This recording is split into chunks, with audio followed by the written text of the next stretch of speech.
a good movie. Okay. So in the last class, we have completed 5.1, 5.3, right? So we have to do 5.2. And if we can complete that a little bit early, then we'll be starting unit 1 also today. Okay. So let us proceed with 5.2. Okay. And can you just give me 2 minutes time? I'll just come back. Okay. I'll come back in 3 to 4 minutes. Okay. Yeah. By 5:40, I will start.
I was getting some unavoidable force. Nice movie. Yes.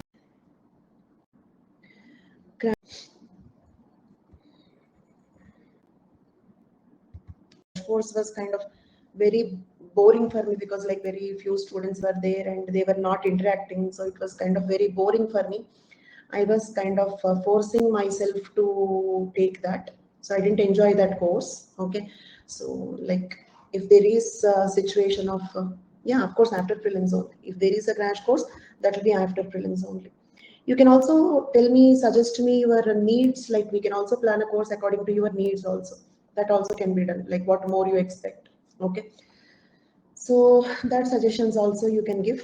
The point is I'm ready to take courses, but I want to enjoy those courses. I don't want my like force myself to come to the class. Okay. Yeah. Okay. Basic science तो है, बहुत ही ज़्यादा demand है. Okay. So fine. Now the topic is 5.2, linguistic and religious minorities and their socio-political and economic status. So that is the topic. First one is like we have seen the previous questions from this topic. What kind of questions are coming is like on linguistic minorities, one question we have seen. Then endangered languages we have seen, that is also related to linguistic minorities. Then religious minorities we have seen in general, and then like particularly Muslim related issues. So these are the 4 possible questions from this, because the topic is linguistic and religious minorities. That's it. Okay, only 2 types of minorities. It means in this ethnic minorities are not there, like Nagaland, Bodoland, Kashmir. Such issues are not covered in this. Only okay, linguistic minorities, religious minorities. So only 4 questions are possible from this. They are not only the previous questions; they are the possible questions. Clear till now?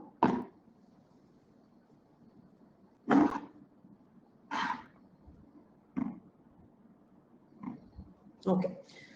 So first of all, let us see constitutional provisions for minorities. Okay. I think you can go through this Article 15, 1 and 2, Article 16, 1 and 2. citizens' right to equality of opportunity in matters or relating to employment, no discrimination on the grounds of religion, race, caste, sex, place of birth, etc. 25.1 People's freedom of conscience and right to freely profess, practice, and propagate religion. People have right to freely profess, that is, preach, practice, and spread their religion, subject to public order, morality, and other fundamental rights. Without breaching the other fundamental rights, anybody is free to propagate, spread their own religion. That is Article 25.1. Okay. Then Article 26, right of every religious denomination or any section thereof, subject to public order, morality, and health, to establish and maintain institutions for religious and charitable purpose, manage its own affairs in matters of religion, and own and acquire movable and immovable property, to administer in accordance with law. Is it clear? That is to establish and maintain religious institutions. Right to establish and maintain religious institutions. 25.1 Right to follow, preach, and spread any religion of their choice. Clear till now? Can we proceed? Next. Article 28, people's freedom to attendance at the religious institutions or religious worship in educational institution, wholly maintained, recognized, or aided by the state. It means if it is a government institution or government aided institution, people can offer their worship in the institution. Like say, for example, they can do namaz during the office or something like that. So people's freedom to attendance at religious instructions or religious worship in educational institutions wholly maintained or recognized or aided by the state. Okay. Then 29.1. Any section of citizens having distinct language, script, or culture shall have right to conserve the same. If you observe this, okay, the first three articles that we mentioned here, these three, all these three are related to religious minorities, isn't it? The first three are related to religious minorities. This is related to linguistic minorities.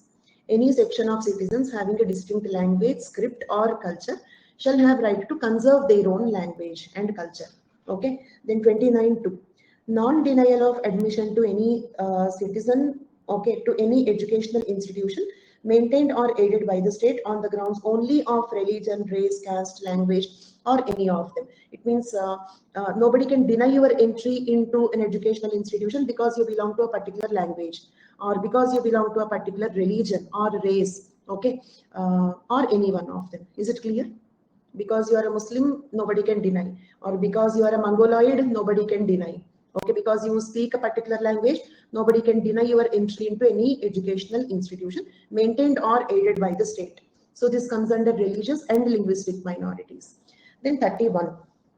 All minorities shall have right to establish and administer educational institutions of their choice. So again, this is for both religious and linguistic minorities. They can establish educational institutions of their own choice. And 32. State shall not, in granting aid to educational institutions, discriminate against any educational institution on the ground that it is under the management of a minority. That is like, because if it is being run by some religion, like run by some Jains or run by some Muslims or Parsis, so state cannot deny the grants to it, okay, because it is being run by a particular religious community. Is it clear? Grant in aid, okay, in giving that, there should not be any such involvement of religion or any other aspects. Clear till now? Next, 347. The president, if he is satisfied that substantial proportion of the population of the state desire the usage of any language spoken by them to be recognized, they direct the language to be officially recognized in the state. We don't have a national language, but we have official languages, many official languages. Like in some other topic, I think linguistic elements, I told you, like if a language belongs to official language, that is 8th schedule, then you can get educated in that medium of education. You can write competitive exams in that. Okay, all those things. Then, and it means like if there is any one more language if the people want, that also should be recognized as official language. Is it clear? So if a substantial proportion of people want their language to be recognized as official language, that is also supposed to be recognized. So this is for linguistic minorities. 350A facilitates for instruction in mother tongue at primary stage of education to children belonging to linguistic minority groups. Right to get educated in the linguistic minority. Actually, I have a deep connection with this particular article. Okay, my mother, father thoroughly believed in this particular article 350A. Their strong belief is the conceptual clarity will be more if the students get their education in the mother tongue. So because of that, all my schooling was completed in the Telugu medium only. Okay, so I shifted to English medium only after completion of my school. Okay, so that is how, like, right to get educated in the mother tongue. Okay, for any linguistic minority if they want. Okay, 350B, there shall be a special officer appointed by the president to investigate all matters relating to safeguards provided for linguistic minorities. That is to safeguard all these safeguards provided, to supervise all these things, to see to it that they are properly being implemented. There shall be, okay, a particular special officer appointed. Is it clear? To see to it that all these safeguards are properly being implemented, there shall be a special officer. Is it clear? Ramu, conceptual clarity I got. I don't have any doubt in that. I'm very poor in memorizing the things and all, but I feel I'm very strong in understanding the concept. But I don't know whether that is because of the Telugu medium education or because of some other reason. I don't know. Like we have in multiple choice questions, we have assertion, reason type of thing. Assertion to sahi hai, reason sahi ya nahi pata nahi. Okay, so that is there. Okay, so is it clear till now all these articles? Then, okay, so constitutional safeguards for religious and linguistic minorities. These are the constitutional safeguards for linguistic and religious minorities. Okay, important, memorize them all. Then after that, the next topic they are asking is social, political and economic status. How is their social, economic and political status? Let us see that. Okay. Yes, I watched a movie. Okay, actually I'm not super excited about it. Okay, basically because I don't like violence and there is full of violence in that. But anyway, going out and watching a movie after 3 years is good. I watched it. I realized that you could not feel that I watched it. वो जोश नहीं है आज, कल जो है वो नहीं है आज, पता है, पर क्या करूं, मुझे इतना अच्छा नहीं लगा. Okay, that's not my kind of movie probably, but okay, the action and direction are really good. Yes. Coming to this now, like religious minorities, what is their social, economic and political status? Let us see that. Okay. Then in those two heroes, actually both are my favorite, but like I have some like Allu Arjun is like, I'm fan of Allu Arjun, that is there. But between these two, like Tarak, I feel like he's having some, I mean, NTR is having some what they say that some charm in his face, not only charm, what this is some royal, okay, that kind of, I feel like one day he will become the chief minister of the state kind of thing. Okay, so that royal thing is there.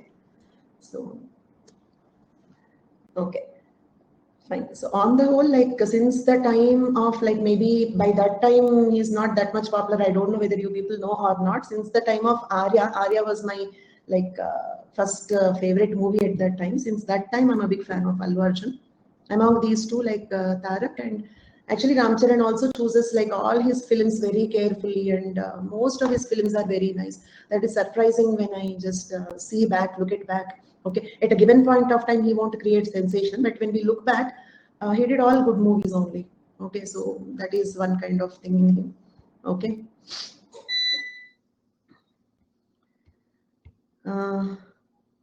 You're able to hear?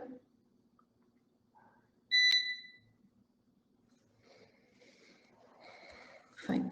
So there was a power cut, but it will come back. We will not have any interruption. Okay. So now coming to this, we have seen the constitutional safeguards for religious and linguistic minorities. Then after that, let us see the socio-political and economic situations of the religious and linguistic minorities. 6 religious communities like Muslims, Christians, Buddhist, Sikh, Zoroastrian, that is Parsis and Jains, have been notified as minority communities under the section 2C of the National Commission for Minorities Act 1992. Okay, so writing like this is important, right? Under what? Under the section 2C of National Commission for Minorities Act 1992. Under that we have 6 religious communities which are recognized as religious minorities. Clear till now? Can we proceed? Then, the National Commission for Religious and Linguistic Minorities, NCRLM, constituted under the chairmanship of Justice Ranganath Mishra to recommend measures for welfare of socially and economically backward sections among religious and linguistic minorities, submitted its report in 2007. Okay, so there was a commission to study the situations of these minorities.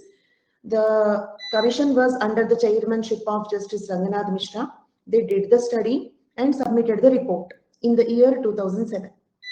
A high-level committee constituted under the chairmanship of Justice Rajinder Sachar. This is popular as Sachar Committee Report. You might have studied that in your GS also.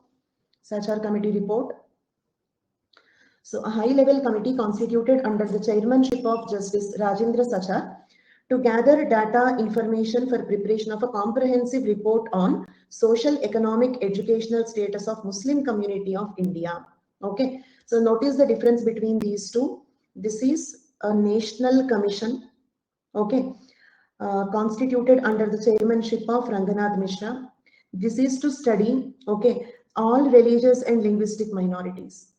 Sachar Committee to study the social, economic, educational status of Muslim community of India in its report 2006. What is the difference between these two? National Commission for Religious and Linguistic Minorities under the chairmanship of Justice Ranganath Mishra. Okay, what was there in the report about? Yes, all of you, about all religious and linguistic minorities, all religious and linguistic minorities. Whereas Sachar Committee report submitted in 2006, it is particularly about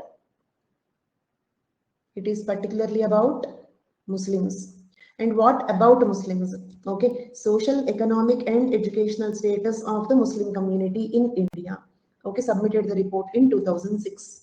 So these two reports and mentioning this act, okay, listing the religious minorities, all are important. Okay, then now problems faced by minorities in India. First thing, problem of identity. Okay, because of the difference in socio-cultural practices, history, background, their identity itself is questioned. It means there are situations like they are afraid of saying their identity. Okay, so the identity itself can be a problem for them. So that is problem of identity. Like say for example, okay, like more doubt during the security checks, okay, or in issuing the passport, or in getting the visas, or being appointed in the bureaucracy or into the army, okay, or in such in certain crucial things where like there is like some national secrets are there, so little doubt on them. Okay, so the identity itself can bring some problem to them. That is problem of identity. Okay, so then problem of security. Different identity and their small number relative to the rest of the society develop feeling of insecurity about their life. Okay, because sometimes we hear the incidents like communalism, okay, and mob lynchings. Such events are possible. Okay, so that is the reason why, because of their small number relative to the rest of the society, it develops a feeling of insecurity about their life or assets and well-being. This sense of insecurity may get accentuated at times when relations between majority and minority communities in society are strained, okay, or not much cordial, especially when there are some issues going on, some Hindu-Muslim issues, communal violence is going on. At that time, there is more problem to their security. Is it clear? In normal situations also, there can be some threat to their security, but especially when some communal riots or such things are going on, then there is a special additional problem to their security. Next, problem relating to equity. The minority community in a society may remain deprived of the benefit of opportunities of development as a result of discrimination. Let us see some statistics in the Sachar Committee report also. Okay, it means the result of development may not reach them properly, so they can be discriminated in opportunities. Okay, so the equity is not assured for them. Okay, then problem of communal tensions and riots. Communal tensions and riots have been increasing since independence. Underrepresentation in civil services and politics. Okay, I'll give you the data later, but I think only 4% of the bureaucrats are Muslims. Okay, very underrepresented in bureaucracy, very much underrepresented in politics. Okay, so underrepresentation in civil services and politics. Failure to stick on strictly to secularism. Okay, we are a secular country, but sometimes we fail to strictly stick to the secularism value, okay, may not be implemented always. So these are some issues faced by the minorities in India. And this particular content I have given for all religious minorities in general. But when we study about all religious minorities in general also, you feel like these problems are mostly suffered by the Muslims, isn't it? So, because like say for example, Jains, Parsis and all, though they are numerically, Jains and Parsis, though they are numerically minority, okay, they enjoy supremacy because of the economic well-being and also being culturally similar to the Hindu Brahminism and all. And Buddhism almost included into the Hinduism. Okay, so we don't have issues with the other religions. Okay, though comparatively the numbers are more when compared to the other religions. Okay, the problem here is like the culture is very different and sometimes the interests are antagonistic. Okay, so when we study the problems of religious minorities in general also, okay, most of the problems we feel like they're mostly being faced by the Muslims in India. Then, so these are the problems faced by the religious minorities. This is in general, not particularly Muslims. This is in general the problems faced by the religious minorities. And then there are some schemes, programs, initiatives undertaken by the Ministry of Minority Affairs for the welfare of minorities. See, if you observe what all we are discussing, first, like actually in the order, first problems. Okay, what problems are faced by them? Okay, they are facing the problems. So what we have to do? One is constitutional provisions. Second one is developmental schemes and programs, isn't it? So who are religious minorities? What are the problems faced by them? Then because they are facing some problems, what we have to do? Some constitutional safeguards for them and some developmental schemes and programs. So this is how the topic continues. Okay. Then schemes, programs, initiatives undertaken by the Ministry of Minority Affairs for the well-being of minorities. Okay, scholarship schemes like pre-metric, that is before 10th class, post-metric after 10th class. Metricum means based scholarship, that is some vocational courses also. Okay, then coaching schemes like Naya Savera free coaching and allied scheme. Okay, then these are coaching schemes. Then after that, area infrastructure development, developing the area in which the minority people are more prevalent, infrastructure development in their area. Then some schemes for economic empowerment like skill development, okay, Sikho or Kamao, okay, like skill development initiatives for minorities. Okay, then women empowerment schemes like Nai Roshni, that is scheme for leadership development under of minority women. Then special needs, okay, so this is a list of developmental schemes and programs for them. Can you go through that? Can I proceed? Nothing to explain in that. And then this one also, 15-point program for minorities. Prime Minister's 15-point program for minorities. Okay, so go through this also. Okay, I don't want to like enter into this discussion and all. This is quite simple. You can go through that. Okay, what are those 15 points? Read it once. Clear? Can we proceed? Then after that, socio-economic and political conditions of Muslims in India. Minorities are most vulnerable in particular. The largest minority community, Muslims, who constitute 13.4% of the total population in India, are more specifically vulnerable to the problems of minorities. Okay, and at present there is almost universal sentiment of fear and growing despair among the minorities of the country, especially women. There is growing dissatisfaction and despair among minorities, particularly among the Muslims. And Justice Rajinder Sachar like submitted the report, that is Sachar Committee report. So here I have given the findings of Sachar Committee, that is Sachar Committee report mein kya hai.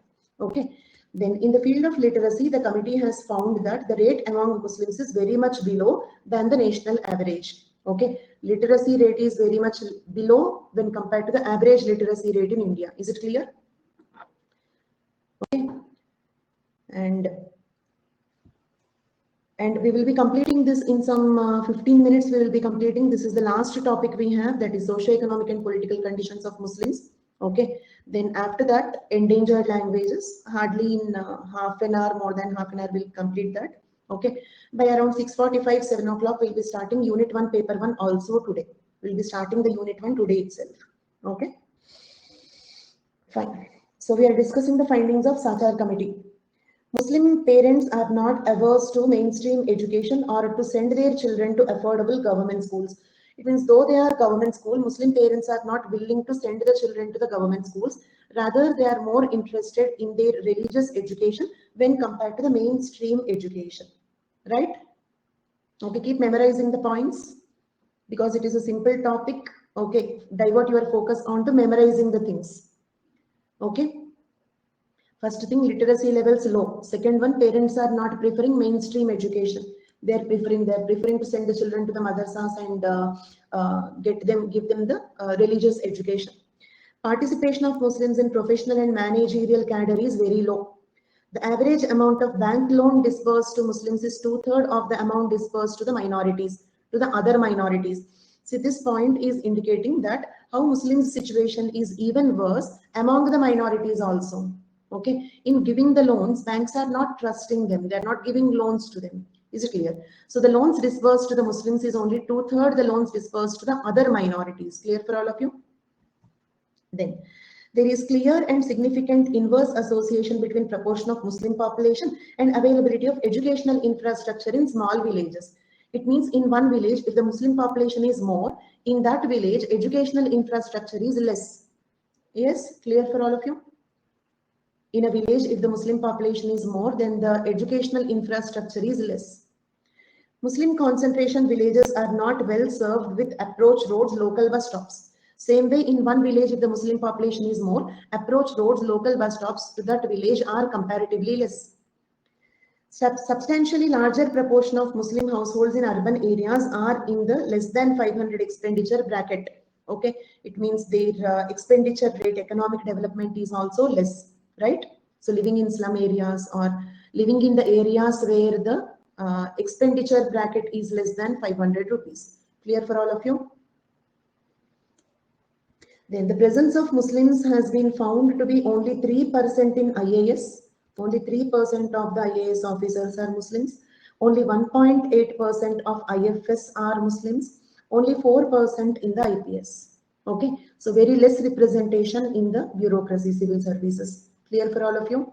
Second point, bank loan. It means the banks are not trusting the Muslims to give the loans. Okay, bank loan disbursed means given to Muslims is 2/3 of, means less than the average loan disbursed to the minorities in general, not majority population, not to the Hindus. When compared to other minorities also, the loans disbursed to the Muslims are less. Okay, because of the trust issues, right? Okay. Then representation in civil services bureaucracy is very less, only 3% in IAS, 1.8% in IFS, okay, and 4% in IPS. So these are the statistics, okay. Then reasons can be multiple reasons. First thing, since childhood, the education itself, basically if literacy levels are less. Second thing, again, like trust issues can be one of the reasons. Trust issues can be one of the reasons, okay. Then after that, Muslim community has representation of only 4.5 in Indian railways, while 98.7% of them are positioned at low levels. Okay, this is also important observation. Only 4.5% of the railway employees are Muslims. Okay, 98.7% of that 4.5% employees. Is it clear? Okay, so in that 4.5%, majority of them are in the lower levels. Okay, representation of Muslims is very low in the universities and banks. Muslim population growth has slowed down as fertility has declined substantially. Fertility among Muslims decreased. The recent report from the Ministry of Minority Affairs reveals that financial allocations for development minorities have been underutilized. It means, okay, the money allocated for the development of Muslims is not being utilized properly. Okay, they are not using that money for their development. In the 11th National 5-Year Plan, the outlay of religious minorities was 400 crore, but only 35% of the total amount allocated was used. Okay, and you may think about now the planning commission is not there, 5-year plans are not there, should we write this? Yes, because we are writing the observations of Sachar committee report. Okay, so this is not like particularly to today's situation. So you can write this. These are the observations of Sachar committee report. Okay. After writing the points in Sachar committee report, if you want, you can add some contemporary statistics, some values you can add from the recent news. Okay, then work participation rates for Muslim women is much lower than that for the women belonging to the other caste Hindu households. Actually, on the whole, work participation of women is less. In that also, work participation of Muslim women is less. Probably because of being a patriarchal religion and keeping the women more protected, unexposed culture. That could be one reason. Okay, where there may be socio-cultural constraints to women's work, because there are socio-cultural constraints to women's work. The lower participation of women in rural areas is partly explained by the fact that Muslim households are less likely to be engaged in agriculture. Okay, see, Islam being originated in a desert country, agriculture is not a part of their lifestyle. Agriculture is not a part of their natural lifestyle. Is it clear? So in the rural areas also, participation of the Muslim women in agriculture is less. Okay, plus educational status of Muslims in India. The literacy rate among Muslims in 2001 was 59.1. This is far below the national average. Okay, you can replace the values with the 2011 data or some recent estimations available. Okay, you can replace the data. Clear for all of you? Okay, take the content like what all you have to write. Okay, so this one I did not update, like you can go through that one. Education is not just a social amenity, it is a foundation of socio-economic development of the country. Muslim literacy rate is highest in Andaman and Nicobar Island, but they constitute only 8.22% of the total population. Okay, technical education or higher education is meager among the Muslims. Problems of Muslims as minority group in India. Our national leaders, while framing the constitution, emphasized the doctrine of unity in diversity. The United Nations Declaration on Human Rights of Persons Belonging to the National, Ethnic, Religious and Linguistic Minorities says that promotion of the rights of persons belonging to such minorities contributes to peace, political and social stability of the country. It means any country will be socially, politically, economically stable if the minorities in that country are happy. Is it clear? United Nations Declaration of Rights of Persons Belonging to the national minorities, ethnic minorities, religious minorities, linguistic minorities. They stated that, okay, if they are happy in that country, there will be more peace, political and economic and social stability will be more. Okay. And also there is one more quotation. Okay. I don't remember the name who said that. Okay. No, there is no problem with that doctrine. Okay. But that may not be always achievable. That unity is not being achievable. Okay. In the doctrine, the problem is implementation. Okay. Ramesh?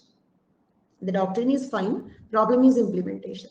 Okay, then okay, there is one more quotation, like I forgot. If I find, I will let you know. The litmus test for any political or any country, how the state is running, the litmus test is how happy the minorities are. It means, okay, if the minorities are happy, it means the state is righteous, okay, or doing good. Okay, I don't remember who gave this quotation. If I get to come across it, I'll give you, right? Okay, but this is also kind of on the similar lines. This is also on the kind of similar lines. Then all developed countries and most developing ones give appropriate emphasis to looking after interests of minorities. Thus, in any country, the faith and confidence of minorities in the functioning of the state in an impartial manner is acid test for it being a just state. So if the minorities are happy, it means this is a just state. Just means righteous, justified state. Is it clear? Like a litmus test, like an acid test. Okay. Then the main problems faced by Muslim minorities in India, problem of identity, same thing that I have given there, that is repeated here. Okay. Then, so political conditions of Muslims in India, we have seen social and economic conditions there. Now let us see the political conditions of Muslims in India. Indian Muslims are widely scattered throughout India. They could not establish a strong, viable political party. So there is no strong, viable political party, both at regional level and also at national level, okay, for the Muslims. Then they are lacking in terms of political activism. They are not very active politically. This condition was acknowledged in the Sachar committee report. The Muslims lag behind in major areas which always play a pivotal role in assuming power. Muslims in India have little or no national leadership. Almost no Muslims or negligible number in the national leadership. Okay, they are hardly found in countries, civil services and public administration. I have given the data: 3%, 1.8%, 4%, like that. They could not establish a strong and viable political party. Therefore, the Muslims were compelled to choose the following three options. Okay, okay, listen to this carefully. They could not establish their own party, strong party. So there are a few parties, but not viable party, not a party in power. Okay, not even a party in opposition, not a viable, strong party, both at regional levels and national level. So they have chosen three options because they don't have their own party. They have chosen three options. Okay. First option is they could join one of the secular parties which were more sympathetic to them. Join any one party which is more pro, okay, more sympathetic to the Muslims. Okay, then they could work as a pressure group that could gain political benefit, like Himanshu is saying, game changer. Work as a pressure group. Is it clear? Work as a pressure group. Third one, they might establish their own political party to derive political gains by holding the balance of power in a coalition government. Okay, so these are the three routes they have opted. Muslims adopted all the three above stated options but could not achieve the desired results. Okay, so this is about the socio-economic and political conditions of Muslims in India. Okay, can you write both of those questions? Social, economic and political conditions of religious minorities. Okay, then particularly Muslims. Next one is linguistic minorities, endangered languages. Let us see about this.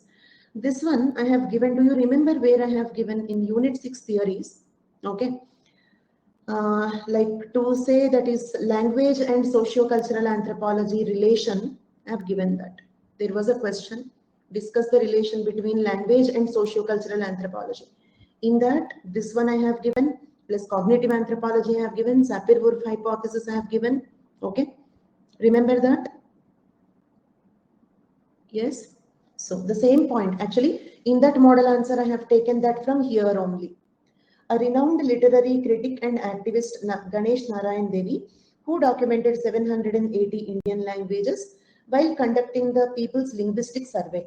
Okay, he was doing People's Linguistic Survey.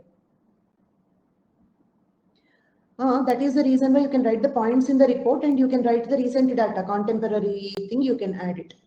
Okay, because that is like one of the most valid report on the conditions of Muslims. That is of course not 100% valid today. Okay, so at the end you can take another subheading, that is contemporary relevance. Okay, or current trend. So you can take some such subheading. Okay, minimize the points in that. You can add those points also. Okay, then so he was doing People's Linguistic Survey. In that survey, he documented 780 languages. Okay, of India in 2010 and found that 600 languages were dying. Okay, and close to 250 languages already died over the past 60 years. Is it clear?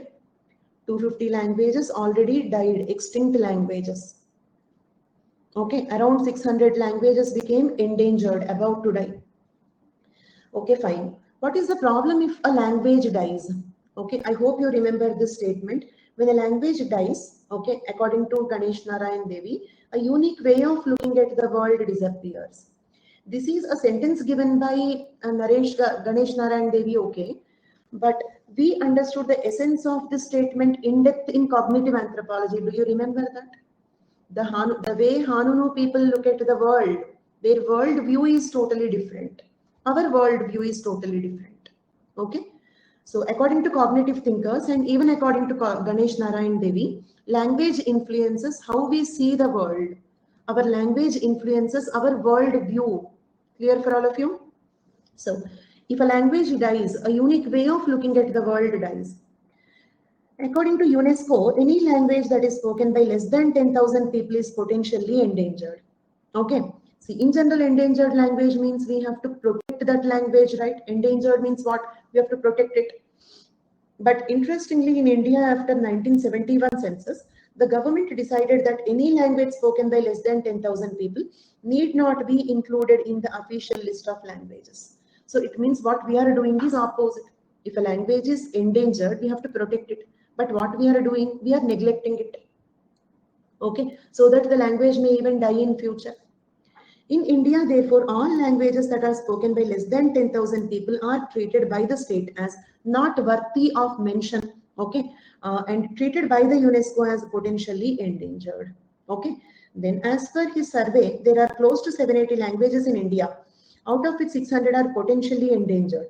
Census 91 2001 show not more than 122 languages, so most others have to be called potentially endangered.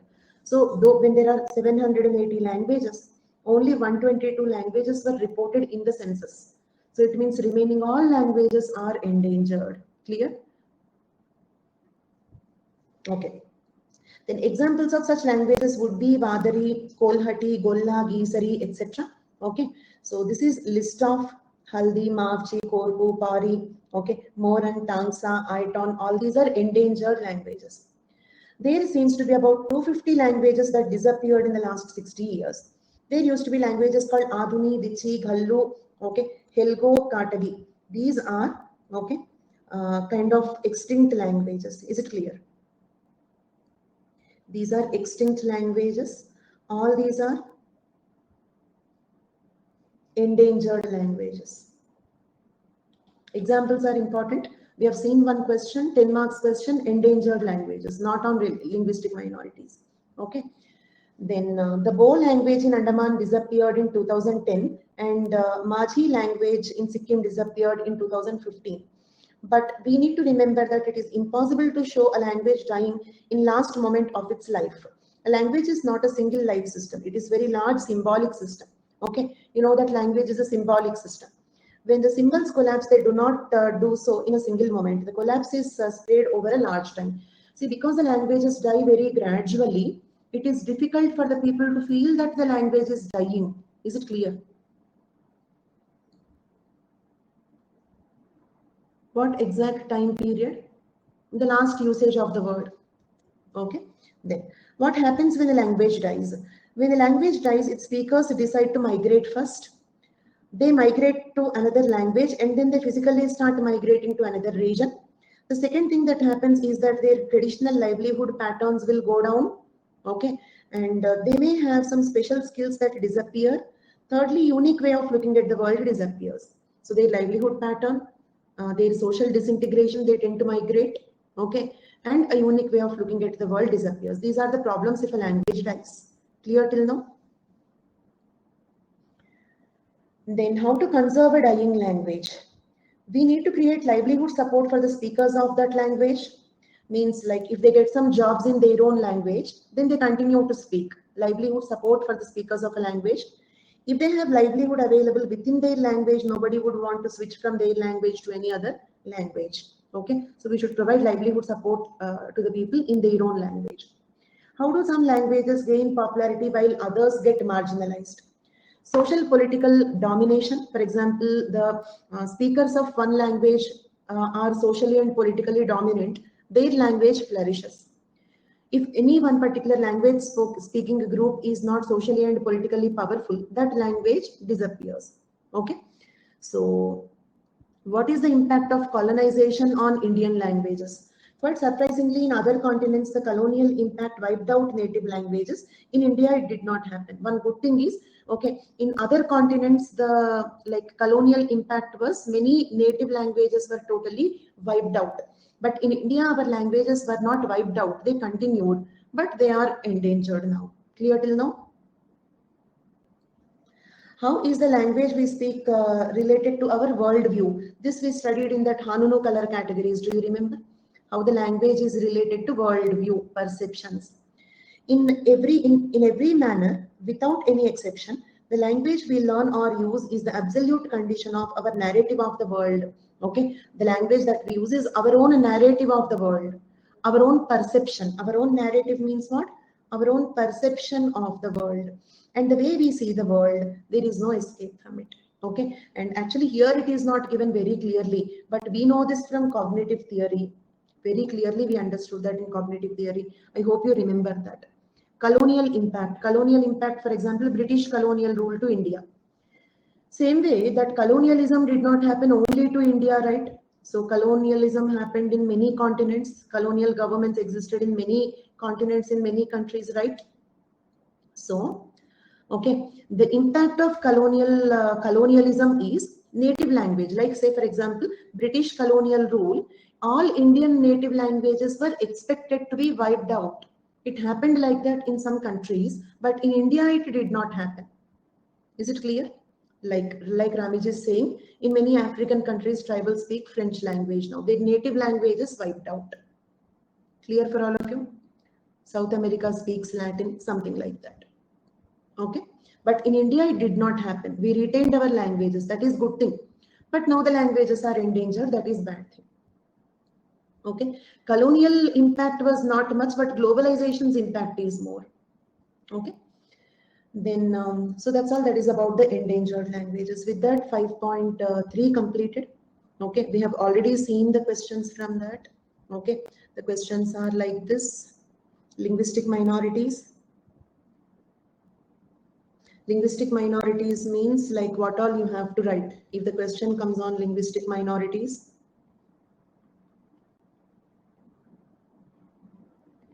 so write that UNESCO definition. UNESCO definition, that is less than 10,000. Okay, so that point you can write definition first.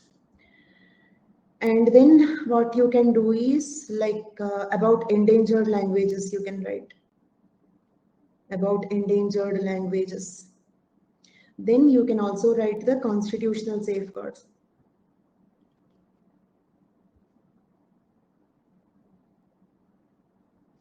You can also write some developmental schemes.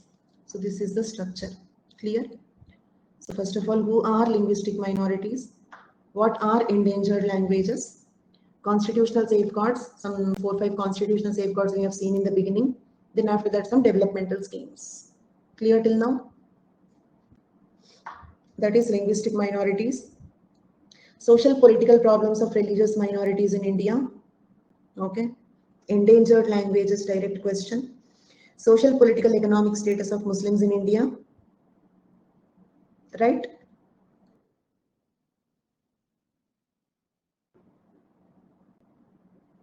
Them all. 3 and 5. Okay. Okay, very good. So with this, we completed unit 3 and 5. Okay, linguistic and religious minorities and their social, political, economic status. Specific constitutional safeguard development schemes.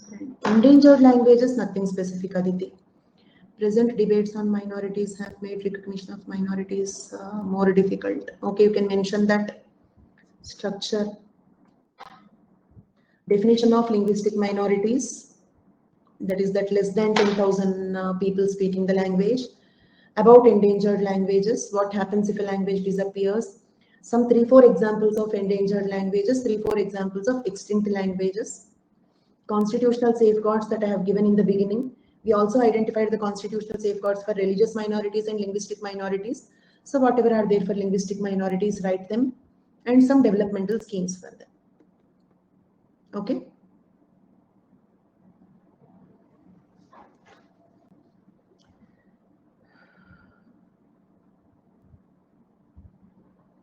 You cannot start answer with an article. You can start like what are they, for example, religious minorities. Who are religious? Then you have to.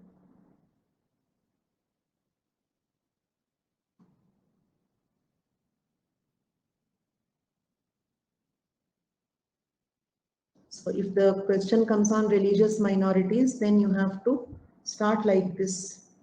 Okay. And then, so who are religious minorities we have written. Then their problems. Okay. In the order, who are they? What are their problems? Then what is the solution? Okay. Not with an article, not with a scheme. Okay. Not with an article, not with a scheme. So there is notes for all those 5 previous questions, but okay, the notes is mainly from Sachar committee report and standard reports, not from the contemporary data. You can also use contemporary data. This is important because like that is the committee report, okay, but you can also add the contemporary data to it under the current trend or contemporary relevance. Yes, can we proceed?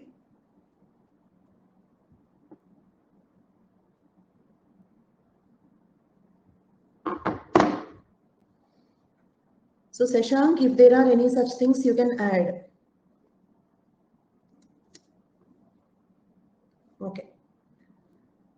So with this, unit 3 and unit 5 completed.